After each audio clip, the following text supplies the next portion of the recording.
Hey, what's poppin', yo? It's your boy, Cringe, in the building.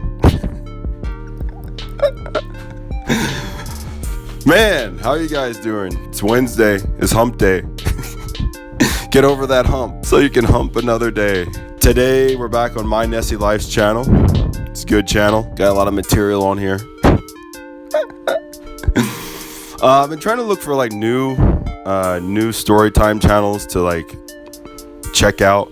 If you guys know of any, just let me know and I'll look at them, I guess. But I'm trying to get other channels. That's like a big thing, just people doing story time. So we'll be able to find something, I'm sure.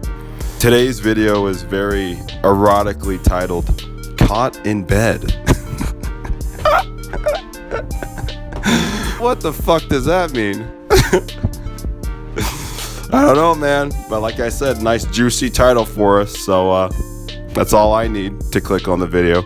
So yeah, without any further ado, let's go ahead and dive in.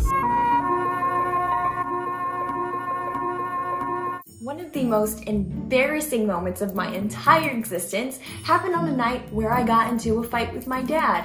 I'm 16 years old, Daddy. I'm not a child anymore. Don't you take that tone of voice with me, young lady. I hate it here. I'm running away. I got into my car and I decided to drive to my boyfriend's house. We decided that I was going to stay at his house, which was obviously not allowed. I would never personally offer to give refuge to my girlfriend if she was having a fight with her dad. You know what I mean? Like, if I was like a teenager, you know, I would never offer to be like, hey, come live with me and my family. Come live with me and my family. You can totally like hang out. And also, my dad is a pastor to your church, so you know what I mean? It just doesn't make any sense at all. We couldn't just go in. It was already late. There was no way his parents, who were pastors of my family's church. I'm not a religious person at all, but you hear some crazy shit about like like really religious women. You hear some crazy shit, bro. And like, you'd think you wouldn't hear anything like that at all, just because of all the stuff that's taught in religion and stuff for the most part. Like, you think you wouldn't hear any scandalous shit, bro. But you hear about it, man. I don't know. Why is that? Was going to let me spend the night, you know, waiting till marriage and all. We had to wait until it was late enough that they were gonna be asleep. But another problem, he wasn't allowed to be out past. Also, this chick did a lot of like sneaking around and shit, bro. This is the third story with her sneaking the fuck out of her house. We had the one before where she snuck out to her other boy toy's house, walked 3 miles, and then walked 3 miles back. The one before this, she and her younger sister like lied to her parents about like the youth, or like I can't even remember what it was. It was like a church something, which they were completely lying about. So that'd be the second, and then the third is this little fiasco, bro. Like, she had to create a lot of I don't know, smoke and mirrors in order to have any fun when she was a kid, man. I feel bad for her. A certain time. So he had to go back home and I had to wait in my car by myself a few blocks away, alone, at night, in San Bernardino. How I've lived this long doing stupid stuff like that is beyond me. A few hours have gone by. He texts me and he's like, okay, it's safe to come to the front door. I got out of my car, walked a few blocks to his house, alone, even later at night, in San Bernardino. Getting into the house was the easy part. I mean, he let me in through the front door. It was getting to his bedroom that was the scary part. His parents' bedroom was literally right next to his, and we had to walk past it to get— That is a terrible situation, man. That is awful. Like, oh my god. If your parents' bedroom is right next to your bedroom,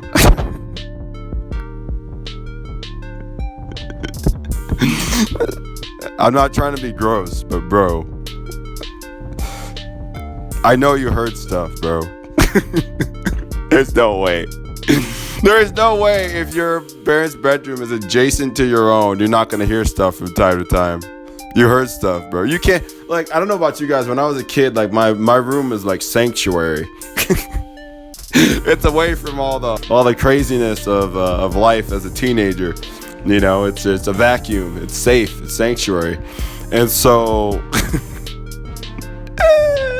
and I get that you're born with like whatever situation you have. I understand it, but I'm just saying, like, I'm kind of being obnoxious, but I'm just saying, there's no way, there's no way you lived in that arrangement throughout your teenage years and you never heard anything ever, bro.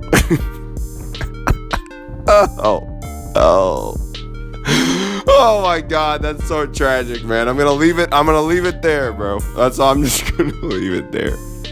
And vice versa. There's no way your parents never heard you doing anything, bro.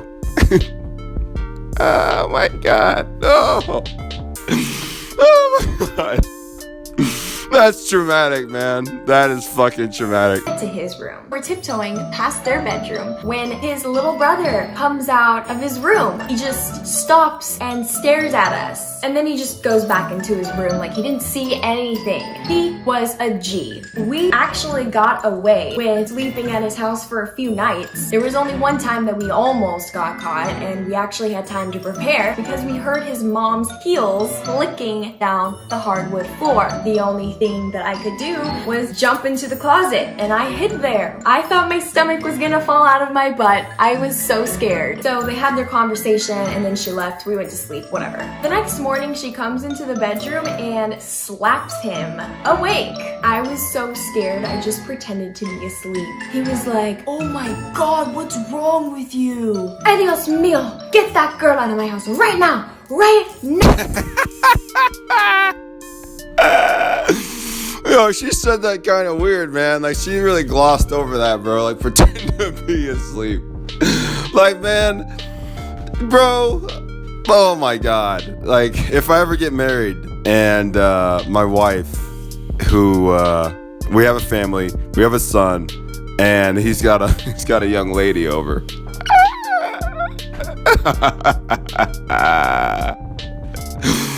Oh my God, dude, I'm gonna be the most chilled dad ever, bro. Like, what's that one scene from Mean Girls with they're like over hanging out at the popular chick's house, like Regina George's house, and then like the mom pops in. It's like, do you need any condoms? That's like low key kind of gonna be me though, kind of.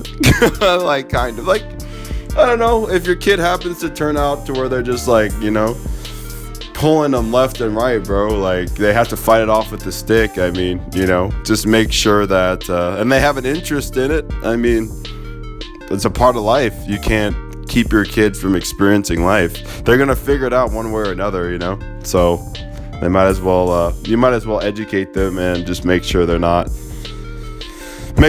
doing anything super dumb, and obviously glove up, I guess. Oh my God. But no, man, like, that's fucking crazy, bro. It's gonna be a chill situation. But I thought it was funny. He really underplayed being in someone else's house in a romantic context, and their parents come in and they're getting the shit beat out of them. It's almost like it's almost like, you know, you're like out doing whatever errands or whatever, and then like some parent decides to like physically discipline their kid like out in public, and you're just like, la la la la la la la la, just pretending it's not happening. She knew who I was, but she didn't like me, so to her and the rest of the family, I was just referenced to as that girl. While I was leaving the house, I was walking down the driveway, the entire family was just looking at me, shaking their heads, except for the little brother. Little brother was cool. If you're watching this, you the homie. Now, that is what you call the walk of shame. And after all that, I still had to go back home and apologize to my parents so that they would let me back in. I didn't go back to church for like a really long time. I'm pretty sure they're all watching this right now. Maybe enough time has passed that we can just laugh this whole ordeal off. Or not. That's cold-blooded, man. Like, that's ice cold, bro. She must have really not liked you because parts of San Bernardino are a little sketch. So she made you like walk home. She didn't even offer to. This was back in the day, so probably before Uber. So like she didn't even offer to like give you a ride back or something. I don't know, because if I was a parent in that situation, I would have just been like, personally, I think there's a lot of shit that I want to do in life before I have any kids. And like, isn't the biggest fear that a parent has for their kids is like, I don't know, them getting like an early pregnancy or something? You know, like, isn't that like one of the big ones though? For the most part. And it's like, it's either that or like some like, I don't know, STD or something that's like not curable. Jesus. Like, those are probably like two of the biggest ones, in addition to just your kid's general safety. Again, this is just one person's opinion. Don't fucking get mad. Given that those are the goals of like kind of parenthood, you can still allow, if your kid has that interest organically, you can allow them to have like, I don't know, what I would consider to be a kind of a classic life experience, but enable them or facilitate them to do it in a way where it's smart. Just because like, I don't know, I would like to think that obviously every relationship doesn't have to have that physical component, but I'm just saying, if you're gonna check that out, I'm just saying be safe about it. And then what's more is like, dude, there are studies out there showing that like if you're pretty well received by like whoever you're interested in romantically, especially in your like teenage years, i.e. some of the most fundamental and influential years in your life onto who you become later as a person, as like an adult for the remainder of life, it has positive effects on all of that. Like, yeah, sure, there are negative effects, I guess. You know, get a fucking STD or like a kid that you don't really want at all. But outside of that, like it has good effects on like morale and shit. So, just saying. That's all I'm saying, man. So, it's one of those things. They don't have millions of movies about romance and love, especially like young romance and all that shit, for no reason, bro. In my personal opinion, I think it's like part of your responsibility as a parent to ensure that they at least do it in an intelligent way, because that's what life is. If you think about it, it's like once you pass 18 and you go off and you like either start working or like you get, you know, go to undergrad or whatever, like that's like life. Like you date around and you explore women and stuff like that, and that's kind of it. And like eventually that physical component of like romance comes into play. You continue doing your thing like you were doing in high school, or if your parents don't allow that shit, then you have to start doing it all when you're 18. And it's like yikes, dude. Have you ever seen the 40-Year-Old Virgin, bro? Like that's low key what I think would happen to you if I don't know, you really prevented your kid from like growing in that sphere of life too late. Is like they would end up like this dude. You don't want to end up like this dude, bro. I'm not saying that like you can't save yourself for marriage. You can, but I'm just saying I don't think this dude was. He just wasn't very good at like romance. And then look at what happened to him, bro. Look at this guy. There's a movie about it. It's famous. It's famous. So my personal, like as a dad, you know, for my sons at least, my personal goal for them is at least to educate them, get them on the right track so that they're well prepared, both, you know, physically, mentally, spiritually, for life. But yeah, man, that's going to do it for this video though. It's kind of a short one, but it's whatever. I'll try to get into other story times on different channels though, as we do our thing. But yeah, man, I'm out.